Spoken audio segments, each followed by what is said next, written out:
The Fall of the House of Usher by Edgar Allan Poe. Narrated by Rowan Whitmore.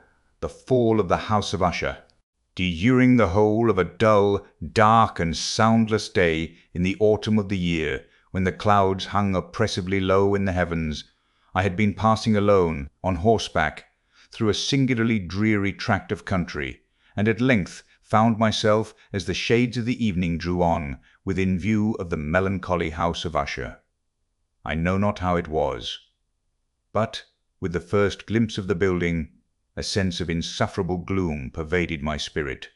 I say insufferable, for the feeling was unrelieved by any of that half-pleasurable, because poetic, sentiment with which the mind usually receives even the sternest natural images of the desolate or terrible.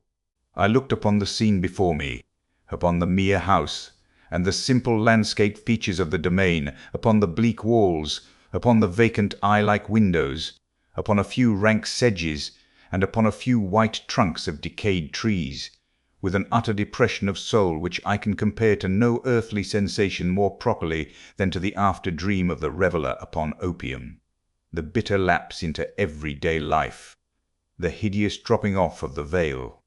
There was an iciness, a sinking, a sickening of the heart, an unredeemed dreariness of thought which no goading of the imagination could torture into aught of the sublime. What was it? I paused to think. What was it that so unnerved me in the contemplation of the house of Usher? It was a mystery all insoluble, nor could I grapple with the shadowy fancies that crowded upon me as I pondered. I was forced to fall back upon the unsatisfactory conclusion that while, beyond doubt, there are combinations of very simple natural objects which have the power of thus affecting us, still the analysis of this power lies among considerations beyond our depth. It was possible, I reflected, that a mere different arrangement of the particulars of the scene, of the details of the picture, would be sufficient to modify, or perhaps to annihilate its capacity for sorrowful impression. And, acting upon this idea, I reined my horse to the precipitous brink of a black and lurid tarn that lay in unruffled lustre by the dwelling, and gazed down, but with a shudder even more thrilling than before, upon the remodelled and inverted images of the grey sedge, and the ghastly tree stems, and the vacant and eye-like windows. Nevertheless, in this mansion of gloom I now proposed to myself a sojourn of some weeks. Its proprietor, Roderick Usher, had been one of my boon companions in boyhood, but many years had elapsed since our last meeting. A letter, however, had lately reached me in a distant part of the country, a letter from him, which, in its wildly importunate nature, had admitted of no other than a personal reply. The MS gave evidence of nervous agitation. The writer spoke of acute bodily illness, of a mental disorder which oppressed him, and of an earnest desire to see me, as his best and indeed his only personal friend, with a view of attempting, by the cheerfulness of my society, some alleviation of his malady. It was the manner in which all this, and much more, was said. It was the apparent heart that went with his request, which allowed me no room for hesitation, and I accordingly obeyed forthwith what I still considered a very singular summons. Although as boys we had been even intimate associates, yet I really knew little of my friend. His reserve had been always excessive and habitual. I was aware, however, that his very ancient family had been noted, time out of mind, for a peculiar sensibility of temperament, displaying itself through long ages in many works of exalted art, and manifested of late in repeated deeds of munificent yet unobtrusive charity, as well as in a passionate devotion to the intricacies, perhaps even more than to the orthodox and easily recognizable beauties, of musical science. I had learned, too, the very remarkable fact that the stem of the Usher race, all time honoured as it was, had put forth, at no period, any enduring branch. In other words, that the entire family lay in the direct line of descent, and had always, with very trifling and very temporary variation, so lain. It was this deficiency I considered, while running over in thought the perfect keeping of the character of the premises, with the accredited character of the people, and while speculating upon the possible influence which the one, in the long lapse of centuries, might have exercised upon the other, it was this deficiency, perhaps, of collateral issue, and the consequent undeviating transmission, from sire to son, of the patrimony with the name, which had, at length, so identified the two as to merge the original title of the estate in the quaint and equivocal appellation of the House of Usher. An appellation which seemed to include, in the minds of the peasantry who used it, both the family and the family mansion. I have said that the sole effect of my somewhat childish experiment, that of looking down within the tarn, had been to deepen the first singular impression. There can be no doubt that the consciousness of the rapid increase of my superstition, for why should I not so term it, served mainly to accelerate the increase itself. Such, I have long known, is the paradoxical law of all sentiments having terror as a basis, and it might have been for this reason only that, when I again uplifted my eyes to the house itself from its image in the pool, there grew in my mind a strange fancy. A fancy so ridiculous, indeed, that I but mention it to show the vivid force of the sensations which oppress me. I had so worked upon my imagination as really to believe that about the whole mansion and domain there hung an atmosphere peculiar to themselves and their immediate vicinity, an atmosphere which had no affinity with the air of heaven, but which had reeked up from the decayed trees and the grey wall and the silent tarn, a pestilent and mystic vapour, dull, sluggish, faintly discernible, and leaden-hued. Shaking off from my spirit what must have been a dream, I scanned more narrowly the real aspect of the building. Its principal feature seemed to be that of an excessive antiquity. The discoloration of ages had been great. Minute fungi overspread the whole exterior, hanging in a fine tangled webwork from the eaves. Yet all this was apart from any extraordinary dilapidation. No portion of the masonry had fallen, and there appeared to be a wild inconsistency between its still perfect adaptation of parts and the crumbling condition of the individual stones. In this there was much that reminded me of the specious totality of old woodwork which has rotted for long years in some neglected vault with no disturbance from the breath of the external air. Beyond this indication of extensive decay, however, the fabric gave little token of instability. Perhaps the eye of a scrutinizing observer might have discovered a barely perceptible fissure, which, extending from the roof of the building in front, made its way down the wall in a zigzag direction until it became lost in the sullen waters of the tarn. Noticing these things, I rode over a short causeway to the house. A servant in waiting took my horse, and I entered the Gothic archway of the hall. A valet of stealthy step thence conducted me in silence through many dark and intricate passages in my progress to the studio of his master. Much that I encountered on the way contributed, I know not how, to heighten the vague sentiments of which I have already spoken, while the objects around me, while the carvings of the ceilings, the sombre tapestries of the walls, the ebony blackness of the floors, and the phantasmagoric armorial trophies which rattled as I strode, were but matters to which, or to such as which, I had been accustomed from my infancy. While I hesitated not to acknowledge how familiar was all this, I still wondered to find how unfamiliar were the fancies which ordinary images were stirring up. On one of the staircases I met the physician of the family. His countenance, I thought, wore a mingled expression of low cunning and perplexity. He accosted me with trepidation and passed on. The valet now threw open a door and ushered me into the presence of his master. The room in which I found myself was very large and lofty. The windows were long, narrow, and pointed, and at so vast a distance from the black oaken floor as to be altogether inaccessible from within. Feeble gleams of encrimsoned light made their way through the trellised panes, and served to render sufficiently distinct the more prominent objects around. The eye, however, struggled in vain to reach the remoter angles of the chamber, or the recesses of the vaulted and fretted ceiling. Dark draperies hung upon the walls. The general furniture was profuse, comfortless, antique, and tattered.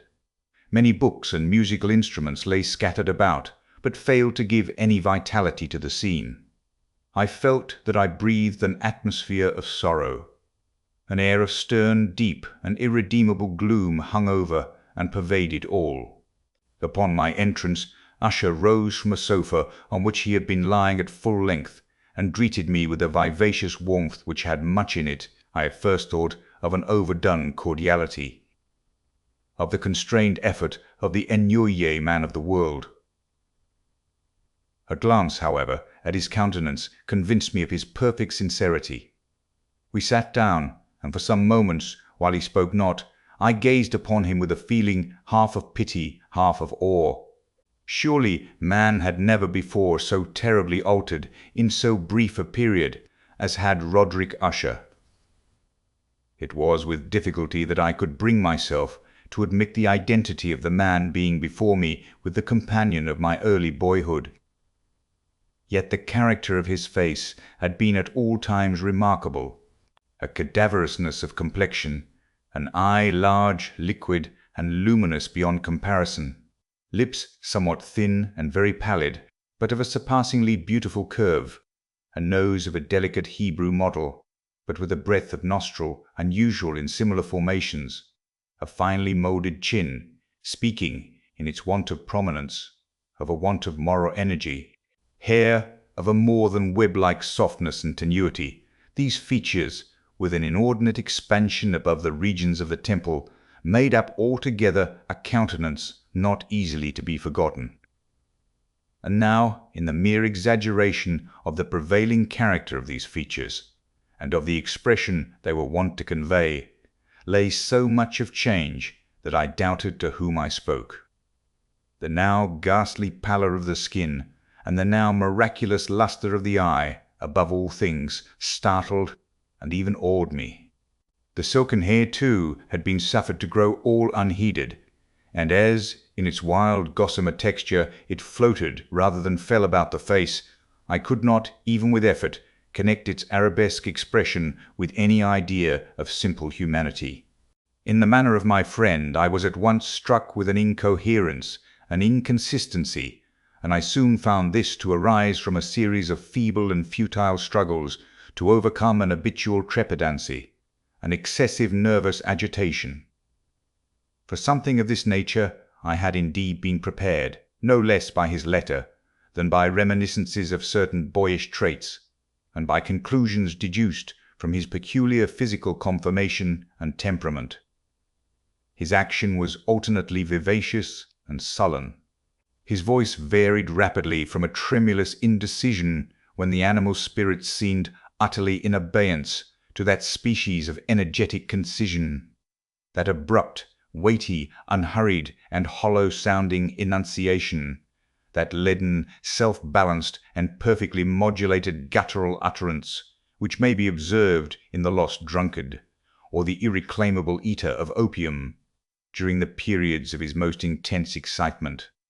It was thus that he spoke of the object of my visit, of his earnest desire to see me, and of the solace he expected me to afford him.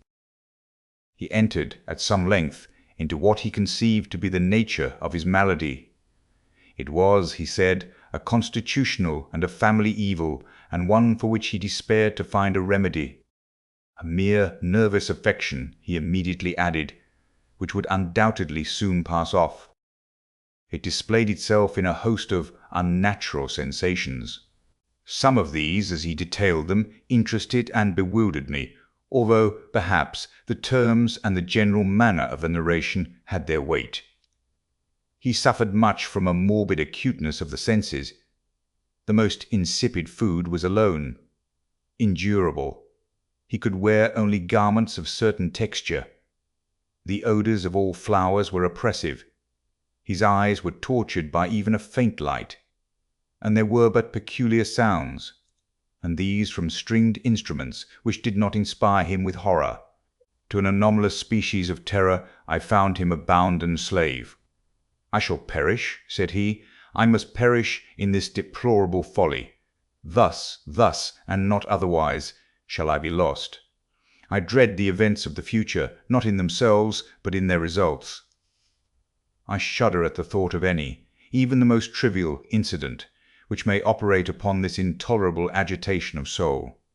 I have, indeed, no abhorrence of danger, except in its absolute effect, in terror.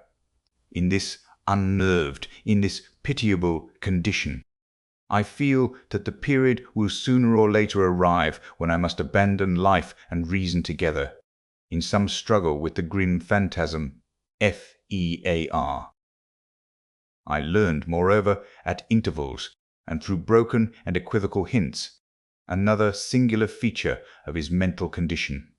He was enchained by certain superstitious impressions in regard to the dwelling which he tenanted, and whence, for many years, he had never ventured forth, in regard to an influence whose supposititious force was conveyed in terms too shadowy here to be restated, an influence which some peculiarities in the mere form and substance of his family mansion had, by dint of long sufferance, he said, obtained over his spirit, an effect which the physique of the grey walls and turrets, and of the dim tarn into which they all looked down, had at length brought about upon the morale of his existence. He admitted, however, although with hesitation, that much of the peculiar gloom which thus afflicted him could be traced to a more natural and far more palpable origin, to the severe and long-continued illness, indeed to the evidently approaching dissolution of a tenderly beloved sister, his sole companion for long years, his last and only relative on earth. Her decease, he said with a bitterness which I can never forget, would leave him the hopeless and the frail, the last of the ancient race of the Ushers. While he spoke, the Lady Madeline, for so was she called, passed slowly through a remote portion of the apartment, and, without having noticed my presence, disappeared. I regarded her with an utter astonishment, not unmingled with dread, and yet I found it impossible to account for such feelings. A sensation of stupor oppressed me as my eyes followed her retreating steps. When a door, at length, closed upon her, my glance sought instinctively and eagerly the countenance of the brother, but he had buried his face in his hands, and I could only perceive that a far more than ordinary wanness had overspread the emaciated fingers through which trickled many passionate tears. The disease of the Lady Madeline had long baffled the skill of her physicians. A settled apathy, a gradual wasting away of the person, and frequent, although transient affections of a partially cataleptical character were the unusual diagnosis. Hitherto she had steadily borne up against the pressure of her malady, and had not betaken herself finally to bed, but on the closing in of the evening of my arrival at the house, she succumbed, as her brother told me at night with inexpressible agitation, to the prostrating power of the destroyer, and I learned that the glimpse I had obtained of her person would thus probably be the last I should obtain, that the lady, at least while living, would be seen by me no more. For several days ensuing, her name was unmentioned by either Usher or myself, and during this period I was busied in earnest endeavours to alleviate the melancholy of my friend. We painted and read together, or I listened, as if in a dream, to the wild improvisations of his speaking guitar, and thus, as a closer and still closer intimacy admitted me more unreservedly into the recesses of his spirit, the more bitterly did I perceive the futility of all attempt at cheering a mind from which darkness, as if an inherent positive quality, poured forth upon all objects of the moral and physical universe in one unceasing radiation of gloom. I shall ever bear about me a memory of the many solemn hours I thus spent alone with the master of the house of Usher. Yet I should fail in any attempt to convey an idea of the exact character of the studies or of the occupations in which he involved me or led me the way. An excited and highly distempered ideality threw a sulphureous lustre over all. His long, improvised dirges will ring forever in my ears. Among other things, I hold painfully in mind a certain singular perversion and amplification of the wild air of the last waltz of von Weber, from the paintings over which his elaborate fancy brooded, and which grew, touch by touch, into vagueness, at which I shuddered the more thrillingly, because I shuddered knowing not why. From these paintings, vivid as their images now are before me, I would in vain endeavour to adduce more than a small portion which should lie within the compass of merely written words. By the utter simplicity, by the nakedness of his designs, he arrested and overawed attention. If ever mortal painted an idea, that mortal was Roderick Usher. For me at least, in the circumstances then surrounding me, there arose out of the pure abstractions which the hypochondriac contrived to throw upon his canvas an intensity of intolerable awe, no shadow of which felt I ever yet in the contemplation of the certainly glowing yet too concrete reveries of Fuseli. One of the phantasmagoric conceptions of my friend, partaking not so rigidly of the spirit of abstraction, may be shadowed forth, although feebly, in words. A small picture presented the interior of an immensely long and rectangular vault or tunnel, with low walls, smooth, white, and without interruption or device. Certain accessory points of the design served well to convey the idea that this excavation lay at an exceeding depth below the surface of the earth. No outlet was observed in any portion of its vast extent, and no torch or other artificial source of light was discernible. Yet a flood of intense rays rolled throughout, and bathed the whole in a ghastly and inappropriate splendor.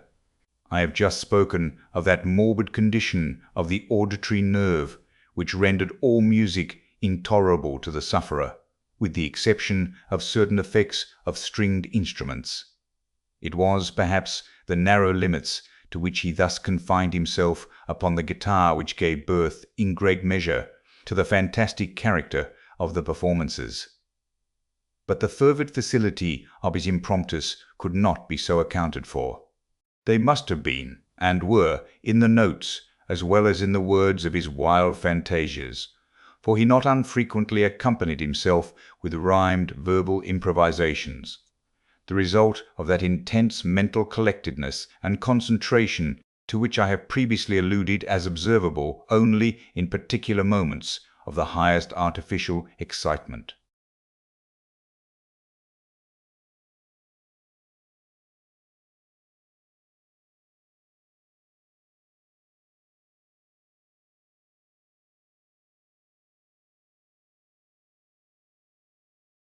I was, perhaps, the more forcibly impressed with it as he gave it, because, in the under or mystic current of its meaning, I fancied that I perceived, and for the first time, a full consciousness on the part of Usher of the tottering of his lofty reason upon her throne. The verses, which were entitled "The Haunted Palace," ran very nearly, if not accurately, thus: I well remember that suggestions arising from this ballad led us into a train of thought wherein there became manifest an opinion of Usher's, which I mention not so much on account of its novelty, for other men have thought thus, as on account of the pertinacity with which he maintained it. This opinion, in its general form, was that of the sentience of all vegetable things. But, in his disordered fancy, the idea had assumed a more daring character, and trespassed, under certain conditions, upon the kingdom of inorganization. I lack words to express the full extent, or the earnest abandon of his persuasion.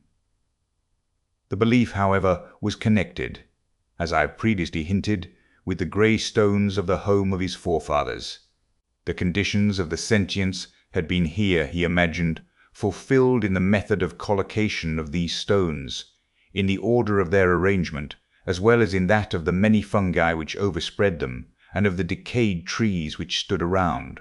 Above all, in the long, undisturbed endurance of this arrangement, and in its reduplication in the still waters of the tarn. Its evidence, the evidence of the sentience, was to be seen, he said, and I here started as he spoke, in the gradual yet certain condensation of an atmosphere of their own about the waters and the walls.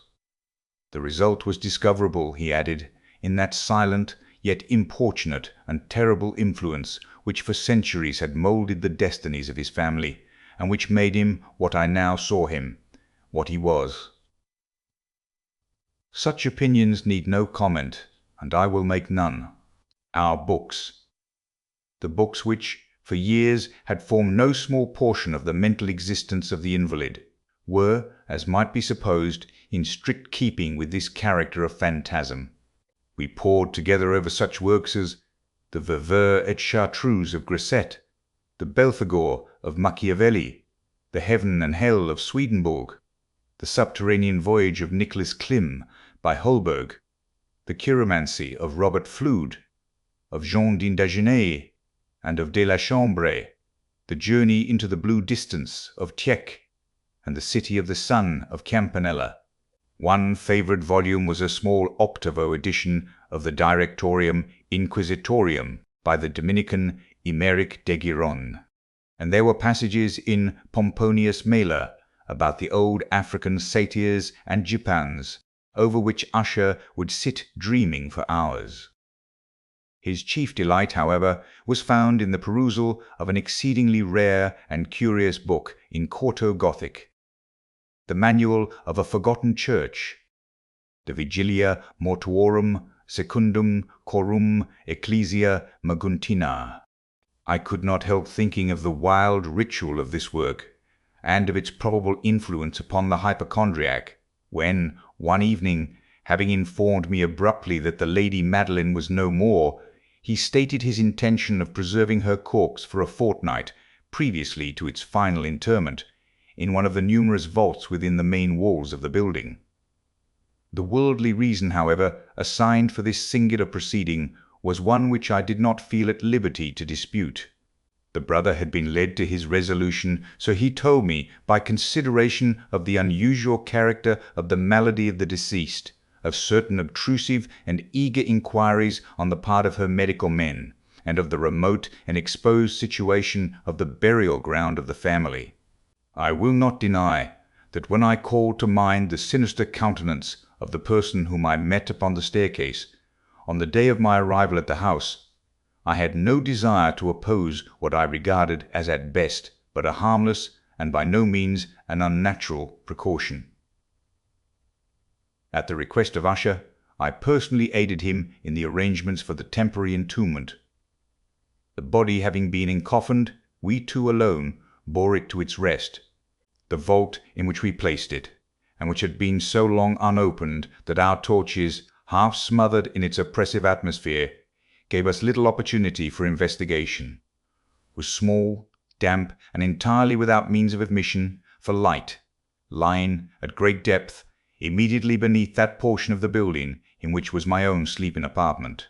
It had been used, apparently, in remote feudal times, for the worst purposes of a donjon keep, and, in later days, as a place of deposit for powder or some other highly combustible substance, as a portion of its floor and the whole interior of a long archway through which we reached it were carefully sheathed with copper.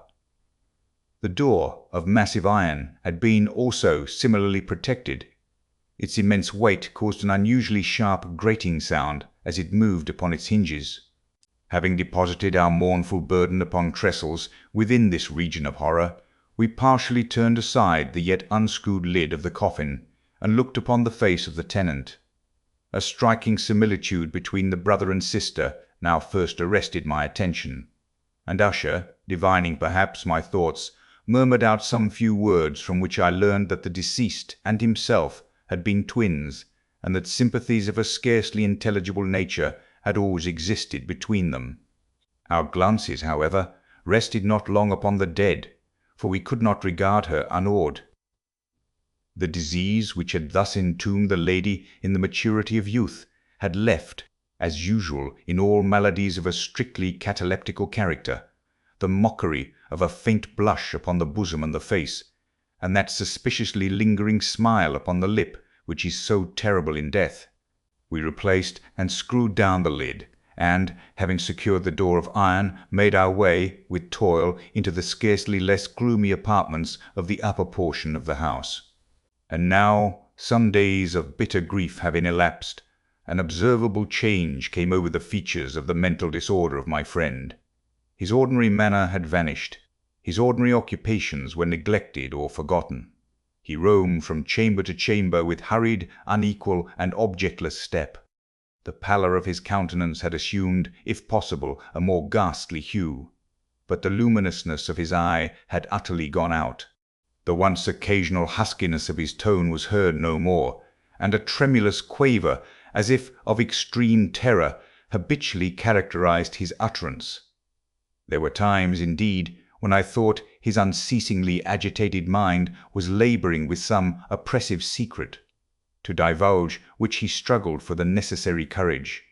At times, again, I was obliged to resolve all into the mere inexplicable vagaries of madness, for I beheld him gazing upon vacancy for long hours, in an attitude of the profoundest attention, as if listening to some imaginary sound. It was no wonder that his condition terrified, that it infected me. I felt creeping upon me, by slow yet certain degrees, the wild influences of his own fantastic yet impressive superstitions. It was especially upon retiring to bed late in the night of the 7th or 8th day after the placing of the Lady Madeline within the donjon that I experienced the full power of such feelings. Sleep came not near my couch, while the hours waned and waned away. I struggled to reason off the nervousness which had dominion over me. I endeavored to believe that much, if not all, of what I felt was due to the bewildering influence of the gloomy furniture of the room, of the dark and tattered draperies, which, tortured into motion by the breath of a rising tempest, swayed fitfully to and fro upon the walls, and rustled uneasily about the decorations of the bed. But my efforts were fruitless. An irrepressible tremor gradually pervaded my frame, and, at length, there sat upon my very heart an incubus of utterly causeless alarm. Shaking this off with a gasp and a struggle, I uplifted myself upon the pillows, and, peering earnestly within the intense darkness of the chamber, hearkened, I know not why, except that an instinctive spirit prompted me, to certain low and indefinite sounds which came, through the pauses of the storm, at long intervals, I knew not whence. Overpowered by an intense sentiment of horror, unaccountable yet unendurable, I threw on my clothes with haste, for I felt that I should sleep no more during the night, and endeavored to arouse myself from the pitiable condition into which I had fallen, by pacing rapidly to and fro through the apartment. I had taken but few turns in this manner, when a light step on an adjoining staircase arrested my attention. I presently recognized it as that of Usher. In an instant afterward he rapped, with a gentle touch, at my door, and entered, bearing a lamp. His countenance was, as usual, cadaverously wan, but, moreover, there was a species of mad hilarity in his eyes, an evidently restrained hysteria in his whole demeanour. His air appalled me, but anything was preferable to the solitude which I had so long endured, and I even welcomed his presence as a relief. "And you have not seen it," he said abruptly, after having stared about him for some moments in silence. "You have not then seen it, but stay, you shall." Thus speaking, and having carefully shaded his lamp, he hurried to one of the casements, and threw it freely open to the storm. The impetuous fury of the entering gust nearly lifted us from our feet. It was, indeed, a tempestuous yet sternly beautiful night, and one wildly singular in its terror and its beauty. A whirlwind had apparently collected its force in our vicinity, for there were frequent and violent alterations in the direction of the wind, and the exceeding density of the clouds, which hung so low as to press upon the turrets of the house, did not prevent our perceiving the lifelike velocity with which they flew careering from all points against each other, without passing away into the distance. I say that even their exceeding density did not prevent our perceiving this. Yet we had no glimpse of the moon or stars, nor was there any flashing forth of the lightning. But the under surfaces of the huge masses of agitated vapour, as well as all terrestrial objects immediately around us, were glowing in the unnatural light of a faintly luminous and distinctly visible gaseous exhalation which hung about and enshrouded the mansion. "You must not, you shall not behold this," said I, shuddering, to Usher, as I led him, with a gentle violence, from the window to a seat. "These appearances which bewilder you are merely electrical phenomena not uncommon, or it may be that they have their ghastly origin in the rank miasma of the tarn. Let us close this casement. The air is chilling and dangerous to your frame. Here is one of your favourite romances. I will read, and you shall listen, and so we will pass away this terrible night together." The antique volume which I had taken up was the Mad Trist of Sir Launcelot Canning, but I had called it a favourite of Usher's more in sad jest than in earnest, for, in truth, there is little in its uncouth and unimaginative prolixity which could have had interest for the lofty and spiritual ideality of my friend. It was, however, the only book immediately at hand, and I indulged a vague hope that the excitement which now agitated the hypochondriac might find relief, for the history of mental disorder is full of similar anomalies, even in the extremeness of the folly which I should read. Could I have judged, indeed, by the wild overstrained air of vivacity with which he hearkened, or apparently hearkened, to the words of the tale, I might well have congratulated myself upon the success of my design. I had arrived at that well-known portion of the story where Ethelred, the hero of the tryst, having sought in vain for peaceable admission into the dwelling of the hermit, proceeds to make good an entrance by force. Here, it will be remembered, the words of the narrative run thus: "And Ethelred, who was by nature of a doughty heart, and who was now mighty withal, on account of the powerfulness of the wine which he had drunken, waited no longer to hold parley with the hermit, who, in sooth, was of an obstinate and maliceful turn, but, feeling the rain upon his shoulders, and fearing the rising of the tempest, uplifted his mace outright, and, with blows, made quickly room in the plankings of the door for his gauntleted hand. And now, pulling therewith sturdily, he so cracked and ripped and tore all asunder, that the noise of the dry and hollow-sounding wood alarumed and reverberated throughout the forest." At the termination of this sentence I started and, for a moment, paused, for it appeared to me, although I at once concluded that my excited fancy had deceived me, it appeared to me that, from some very remote portion of the mansion, there came, indistinctly to my ears, what might have been, in its exact similarity of character, the echo, but a stifled and dull one certainly, of the very cracking and ripping sound which Sir Launcelot had so particularly described. It was, beyond doubt, the coincidence alone which had arrested my attention, for, amid the rattling of the sashes of the casements and the ordinary commingled noises of the still increasing storm, the sound in itself had nothing, surely, which should have interested or disturbed me.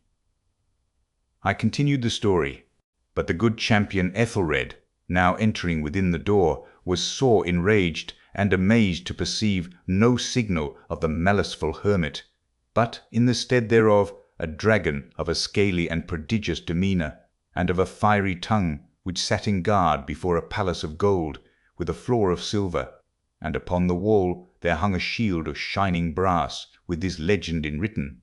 Here again I paused abruptly, and now with a feeling of wild amazement, for there could be no doubt whatever that, in this instance, I did actually hear, although from what direction it proceeded I found it impossible to say, a low and apparently distant, but harsh, protracted, and most unusual screaming or grating sound, the exact counterpart of what my fancy had already conjured up for the dragon's unnatural shriek, as described by the romancer. Oppressed, as I certainly was, upon the occurrence of this second and most extraordinary coincidence, by 1,000 conflicting sensations in which wonder and extreme terror were predominant, I still retained sufficient presence of mind to avoid exciting, by any observation, the sensitive nervousness of my companion. I was by no means certain that he had noticed the sounds in question, although assuredly a strange alteration had, during the last few minutes, taken place in his demeanour, From a position fronting my own, he had gradually brought round his chair, so as to sit with his face to the door of the chamber, and thus I could but partially perceive his features, although I saw that his lips trembled as if he were murmuring inaudibly. His head had dropped upon his breast, yet I knew that he was not asleep, from the wide and rigid opening of the eye, as I caught a glance of it in profile. The motion of his body, too, was at variance with this idea, for he rocked from side to side with a gentle, yet constant and uniform sway. Having rapidly taken notice of all this, I resumed the narrative of Sir Launcelot, which thus proceeded.